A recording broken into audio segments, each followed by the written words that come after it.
Today we're going to be answering a bunch of questions that have been sent in by yourselves about myself and everything that I do. And without further ado, let's get straight into it. First question we have been sent in by 𝗖𝗱𝗙𝗙𝗙 says, outside of streaming, gaming, golf, what other passions do you have or hobbies? Is streaming a full content creation a full-time job, or do you have anything outside of streaming, or am I studying? So to answer the question, yes, I do streaming and content creation full-time. I started in 2022, but back then I was only just competing and streaming only on Twitch. Now obviously I stream on YouTube and create as well as competing as well a little bit. In regards to hobbies, outside of golf and streaming and gaming, I don't really do much. I'll be honest with you, I don't really game outside of streaming and content creation. I don't know why. I guess when it becomes when you kind of do it full time, you kind of you don't really play it in your own spare time.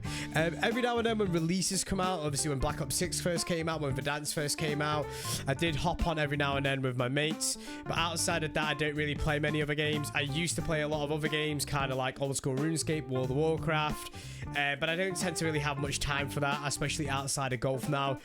During the summer and springtime I kind of spend a lot of my time playing a lot of golf, as well as obviously content creation. So yeah, in regards to other hobbies, I don't really have any, sorry, but yeah, I mean I do kind of like a lot of cars and stuff like that, and I do my like looking at cars and stuff that I want to get in the future and all that type of stuff. But other than that, yeah, I don't really have any other hobbies.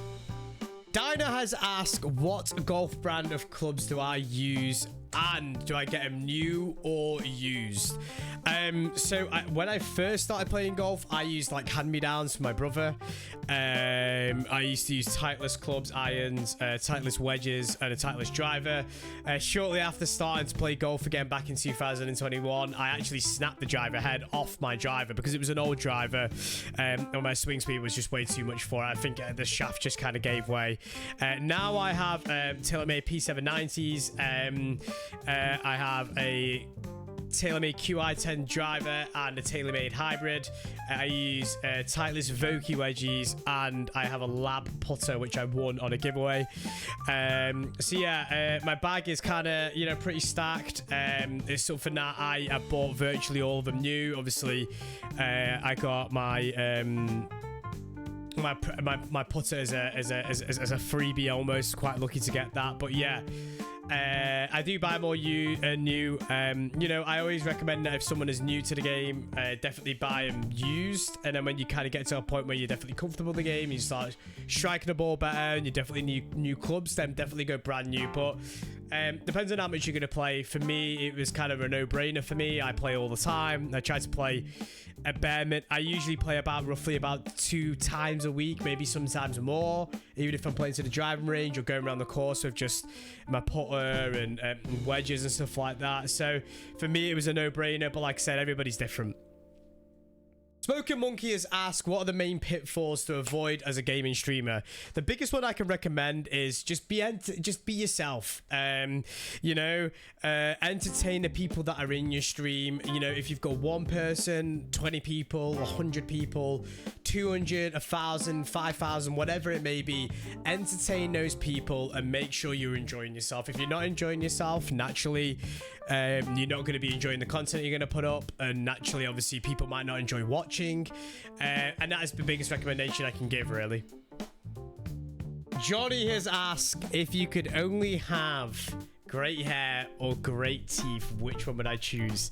This might be the hardest question I've ever been asked. I am gonna go with probably I don't know, both. I definitely can't answer that. It's a bailout.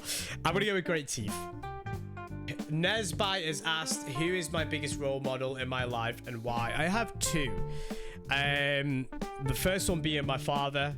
My father is someone that I've always looked up to growing up.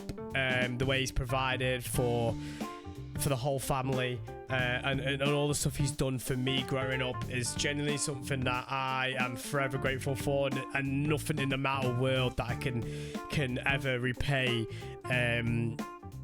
my father for what he's done for me and the family.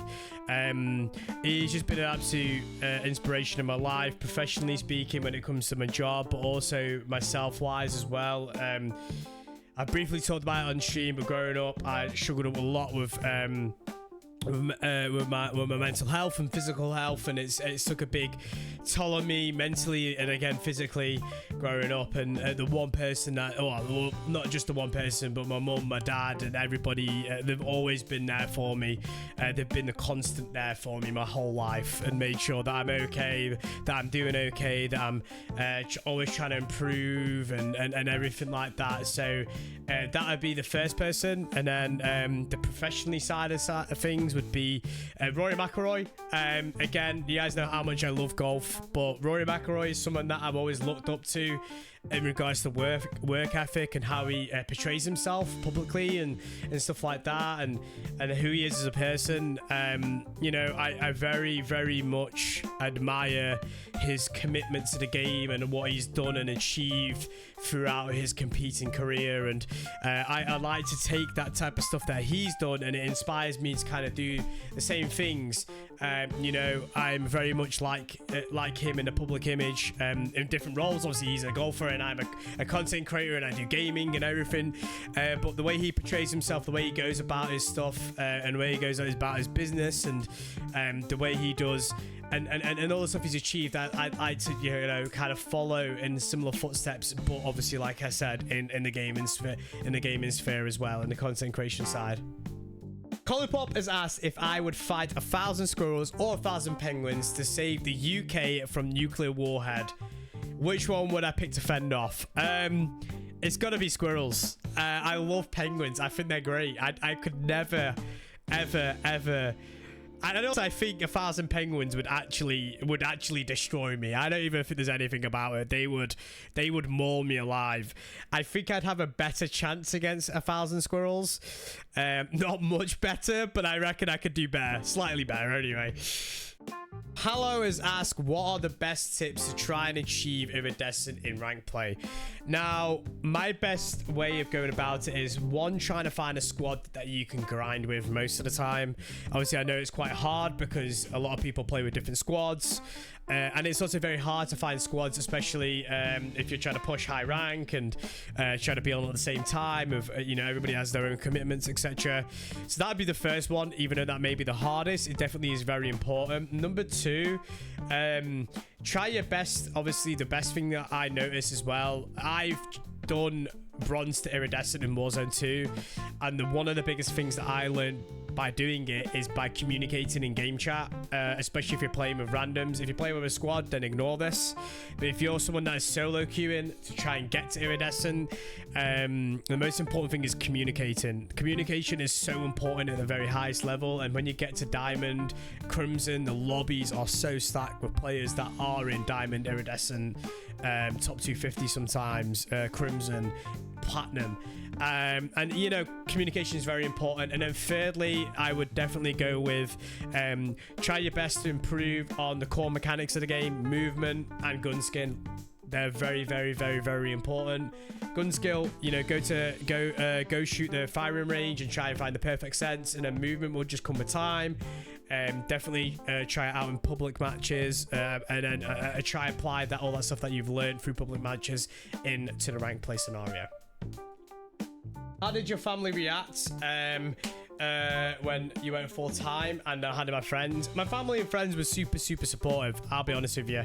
I couldn't have asked for a better reaction, really.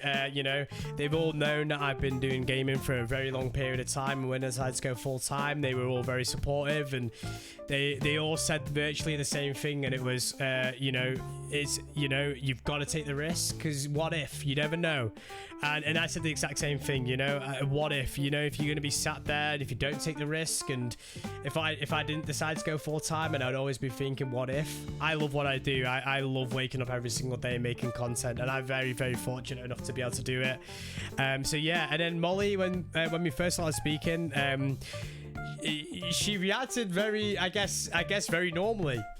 She didn't really have any odd reaction to it or anything like that. She's very supportive. I couldn't ask for any better partner when it comes to this. She's always very supportive.